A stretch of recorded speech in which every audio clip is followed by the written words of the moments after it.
Hello friends, എല്ലാവർക്കും job ഹണ്ടറിന്റെ പുതിയൊരു YouTube വീഡിയോയിലേക്ക് സ്വാഗതം. അപ്പോൾ ഞാൻ ഇന്ന് നിങ്ങളുടെ മുന്നിലേക്ക് എത്തിയിരിക്കുന്നത് ഒരു കേരള സർക്കാർ ജോലിയുടെ റിക്രൂട്ട്മെന്റ് നോട്ടിഫിക്കേഷനുമായിട്ടാണ്. കാരണം ഈ വേക്കൻസീസ് ഒക്കെ വന്നിട്ടുള്ളത് നമ്മുടെ കേരള സർക്കാരിന് കീഴിലുള്ള വിവിധ ഡിപ്പാർട്ട്മെന്റുകളിൽ, അതേപോലെ ഗവൺമെന്റ് സെക്രട്ടേറിയറ്റ്, അതേപോലെ കേരള പബ്ലിക് സർവീസ് കമ്മീഷൻ ഓഫീസിലേക്ക്, അതേപോലെ സ്റ്റേറ്റ് ഓഡിറ്റ് ഡിപ്പാർട്ട്മെന്റിൽ Kerala Legislature secretariat, advocate general office മുതലായ കേരള സർക്കാരിന് കീഴിലുള്ള വിവിധ ഓഫീസുകളിലായിട്ടാണ് ഈ വേക്കൻസീസ് വന്നിട്ടുള്ളത്. പോസ്റ്റിന്റെ പേര് വരുന്നത് ഓഫീസ് അറ്റൻഡന്റ് എന്നാണ്. ഈ ഒരു പോസ്റ്റിന്റെ പ്രത്യേകത എന്താണെന്ന് വെച്ചാൽ ഇതിന്റെ യോഗ്യത അവർ ചോദിക്കുന്നത് കേവലം SSLC മാത്രമാണ്. സോ ഇതിലേക്ക് അപ്ലൈ ചെയ്യേണ്ടത് എങ്ങനെയാണ്, അവർ ചോദിക്കുന്ന മറ്റ് ഡീറ്റെയിൽസ് എന്താണ്, അവർ ചോദിക്കുന്ന മറ്റ് ഏജ് ലിമിറ്റ് മുതലായ യോഗ്യതകൾ എന്താണ്, അതേപോലെ മുന്നേ ഈ ഒരു ഓഫീസ് അറ്റൻഡന്റ് റാങ്ക് ലിസ്റ്റിൽ നിന്ന് എത്ര പേർക്ക് നിയമനം ലഭിച്ചിട്ടുണ്ട് മുതലായ കാര്യങ്ങളൊക്കെ ഒഫീഷ്യൽ PSCയുടെ വെബ്സൈറ്റിൽ കയറി അവരുടെ നോട്ടിഫിക്കേഷനും അവരുടെ റാങ്ക് ലിസ്റ്റും കയറി നമുക്ക് ഡീറ്റെയിൽ ആയിട്ട് ഈ ഒരു വീഡിയോയിൽ നോക്കി നോക്കാം. അതിന്റെ ഡീറ്റെയിൽസിലേക്ക് കടക്കുന്നതിന് മുന്നേ എനിക്ക് നിങ്ങളോട് പറയാനുള്ള ഒരു കാര്യം എന്താണെന്ന് വെച്ചാൽ, നിങ്ങൾ ആദ്യമായിട്ടാണ് എൻ്റെ ഈ ചാനൽ കാണുന്നതെങ്കിൽ ദയവായി നിങ്ങൾ എൻ്റെ ഈ ചാനൽ ലൈക്ക് ചെയ്യുക, ഷെയർ ചെയ്യുക, സബ്സ്ക്രൈബ് ചെയ്യുക. ഒപ്പം ഇതുപോലുള്ള ലേറ്റസ്റ്റ് വേക്കൻസീസിനെയും റിക്രൂട്ട്മെന്റ് നോട്ടിഫിക്കേഷൻസിനെയും കുറിച്ച് പെട്ടെന്ന് അറിയാൻ ദയവായി നിങ്ങൾ ആ ഒരു ബെൽ ബട്ടൺ കൂടി ക്ലിക്ക് ചെയ്യുക.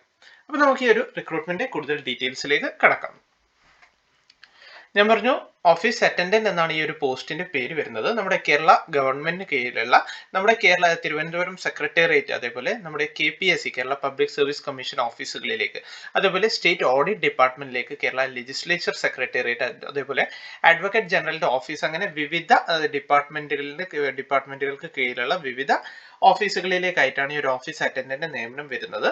ഇതിന്റെ സാലറി സ്കെയിൽ വരുന്നത് 23,000 to 50,200 ആണ്. നിലവിൽ വേക്കൻസീസ് അവർ കാണിച്ചിരിക്കുന്നത് ആന്റിസിപ്പേറ്റഡ് ആണ്. കാരണം വേക്കൻസീസ് കറക്റ്റ് എണ്ണി തിട്ടപ്പെടുത്തിയിട്ടില്ല. എങ്കിലും അത്യാവശ്യം നല്ല വേക്കൻസീസ് നമുക്ക് ഇതിൽ പ്രതീക്ഷിക്കാവുന്നതാണ്. കാരണം ലാസ്റ്റ് റാങ്ക് ലിസ്റ്റിൽ അത്യാവശ്യം നല്ല നിയമനം ലഭിച്ചിട്ടുണ്ട്. എത്ര പേർക്ക് നിയമനം നൽകിയിട്ടുണ്ട് എന്ന് ഞാൻ ഈ ഒരു വീഡിയോയിൽ തന്നെ നിങ്ങൾക്ക് കാട്ടിയും തരാം. ഇതിന്റെ method of appointment direct recruitment ആണ്. ഏജ് ലിമിറ്റ്, പ്രായ പരിധി അവർ പറയുന്നത് 18 വയസ്സ് മുതൽ 36 വയസ്സ് വരെയാണ്. അതേപോലെ ഇതിന്റെ എഡ്യൂക്കേഷണൽ ക്വാളിഫിക്കേഷൻ ആണ് SSLC മാത്രമാണ് അവർ എഡ്യൂക്കേഷണൽ ക്വാളിഫിക്കേഷൻ ആയിട്ട് ചോദിക്കുന്നത്. ഇതിൽ ഇമ്പോർട്ടന്റ് ആയിട്ട് നിങ്ങൾ അറിഞ്ഞിരിക്കേണ്ട ഒരു കാര്യം എന്താണെന്ന് വെച്ചാൽ, പൊതുവെ നമ്മുടെ ലാസ്റ്റ് ഗ്രേഡ് പോസ്റ്റുകൾക്കൊക്കെ ഡിഗ്രി യോഗ്യതയുള്ള ഉദ്യോഗാർത്ഥികൾക്ക് അപ്ലൈ ചെയ്യാൻ സാധിക്കുന്നതല്ല. പക്ഷെ ഈ ഒരു പോസ്റ്റിലേക്ക് ഡിഗ്രി യോഗ്യതയുള്ള ഉദ്യോഗാർത്ഥികൾക്കും അപ്ലൈ ചെയ്യാം എന്നൊരു കാര്യം നിങ്ങളിവിടെ ഇമ്പോർട്ടന്റ് ആയിട്ട് മനസ്സിലാക്കുക. ഇതിലേക്ക് അപ്ലൈ ചെയ്യേണ്ടത് കേരള PSCയുടെ ഒഫീഷ്യൽ വെബ്സൈറ്റിൽ കയറി വൺ ടൈം രജിസ്ട്രേഷൻ കംപ്ലീറ്റ് ചെയ്തിട്ട് തന്നെയാണ് അപ്ലൈ ചെയ്യേണ്ടത്. ഇമ്പോർട്ടന്റ് ആയി നിങ്ങൾ ശ്രദ്ധിക്കേണ്ട ഒരു കാര്യം എന്താണെന്ന് വെച്ചാൽ, ഇതിന്റെ ലാസ്റ്റ് ഡേറ്റ് വരുന്നത് 31/1/2024 ആണ്. ഒരിക്കലും ലാസ്റ്റിലേക്ക് വെക്കരുത്. കാരണം സൈറ്റ് ഹാങ് ആവാനുള്ള സാധ്യത വളരെ വളരെ കൂടുതലാണ്. സോ മാക്സിമം പെട്ടെന്ന് തന്നെ അപ്ലൈ ചെയ്യാൻ ശ്രദ്ധിക്കുക. സ്റ്റേറ്റ് വൈഡ് ഡയറക്റ്റ് റിക്രൂട്ട്മെന്റിൽ കയറിയാൽ നിങ്ങൾക്ക് ഒരു പോസ്റ്റ് കാണാവുന്നതാണ്. അല്ലെങ്കിൽ 587/2023 എന്ന ഒരു കാറ്റഗറി നമ്പർ മെൻഷൻ ചെയ്ത് ഡയറക്റ്റ് നിങ്ങൾക്ക് അപ്ലൈ ചെയ്യാവുന്നതാണ്. ഇതാണ് കേരള PSCയുടെ ഒഫീഷ്യൽ വെബ്സൈറ്റ് വരുന്നത്. വൺ ടൈം രജിസ്ട്രേഷനിൽ കയറിയാൽ ഇതുപോലുള്ള ഒരു വെബ് പേജിലാണ് നിങ്ങൾ എത്തുക. ഓൾറെഡി രജിസ്റ്റേർഡ് ആൾക്കാരാണെങ്കിൽ direct user ID, password, captcha code കൊടുത്ത് ലോഗിൻ ചെയ്ത് നിങ്ങൾക്ക് അപ്ലൈ ചെയ്യാവുന്നതാണ്. ഇനി ആദ്യമായിട്ട് അപ്ലൈ ചെയ്യുന്ന ഉദ്യോഗാർത്ഥികൾ, കാൻഡിഡേറ്റ്സ് ഒക്കെ ആണെങ്കിൽ നിങ്ങളുടെ ഫോട്ടോ, നിങ്ങളുടെ സിഗ്നേച്ചർ കാര്യങ്ങളൊക്കെ സ്കാൻ ചെയ്ത് കൊണ്ടുപോകുക. ഒരു കഫേയിൽ പോയി ചെയ്യുന്നതായിരിക്കും നന്നാവുക. ന്യൂ രജിസ്ട്രേഷൻ ബട്ടൺ ക്ലിക്ക് ചെയ്ത് നിങ്ങളുടെ ബേസിക് ഡീറ്റെയിൽസ്, മാർക്കിന്റെ ഡീറ്റെയിൽസ് മുതലായ കാര്യങ്ങളൊക്കെ കൊടുത്തിട്ടാണ് നിങ്ങളിവിടെ അപ്ലൈ ചെയ്യേണ്ടത്.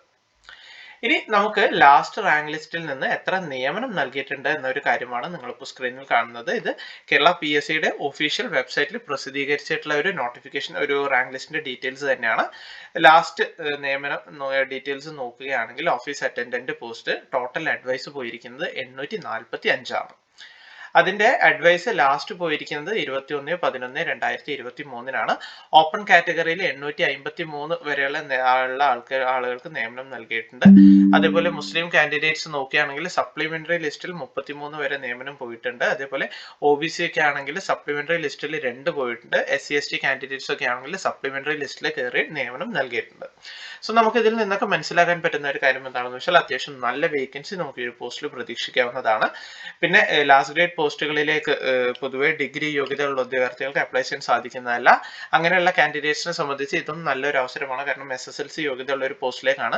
നിങ്ങൾ ആ ഒരു LD ക്ലർക്ക് ഗവൺമെന്റ് ജോലി ആഗ്രഹിക്കുന്ന ഉദ്യോഗാർത്ഥികളാണെങ്കിൽ ഓഫ് കോഴ്സ് നിങ്ങൾ LD ക്ലർക്ക് പോലുള്ള എക്സാമിന് പ്രിപ്പയർ ചെയ്യുന്നുണ്ടാവും.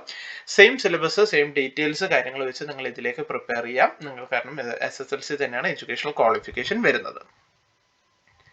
സോ നല്ലൊരു അവസരമാണ്. ഇൻട്രസ്റ്റഡ് ആണെങ്കിൽ മാക്സിമം പെട്ടെന്ന് തന്നെ അപ്ലൈ ചെയ്യുക. അതേപോലെ നിങ്ങളുടെ ഫ്രണ്ട്സോ റിലേറ്റീവ്സോ ഒക്കെ ഇതുപോലുള്ള ഗവൺമെന്റ് ജോലി ആഗ്രഹിക്കുന്നുണ്ടെങ്കിൽ, ഇതുപോലുള്ള PSC എക്സാംസിന് പ്രിപ്പയർ ചെയ്യുന്നുണ്ടെങ്കിൽ ദയവായി അവരിലേക്ക് ഈ ഒരു വീഡിയോ ഒന്ന് ഷെയർ ചെയ്ത് കൊടുക്കുക. സോ ഈ ഒരു ഇൻഫർമേഷൻ, ഈ ഒരു വേക്കൻസി അത് നിങ്ങളിലേക്ക് എത്തിക്കാൻ വേണ്ടിയാണ് ഞാൻ ഈ ഒരു വീഡിയോ ചെയ്തത്. വീഡിയോ നിങ്ങൾക്ക് എല്ലാവർക്കും ഇഷ്ടമായി എന്ന് കരുതുന്നു. വീഡിയോ ഇഷ്ടമായെങ്കിൽ ദയവായി നിങ്ങൾ വീഡിയോ ലൈക്ക് ചെയ്യുക, ഷെയർ ചെയ്യുക, സബ്സ്ക്രൈബ് ചെയ്യുക. അപ്പോൾ പുതിയൊരു വീഡിയോയുമായി കാണുന്നത് വരെ എല്ലാവർക്കും താങ്ക്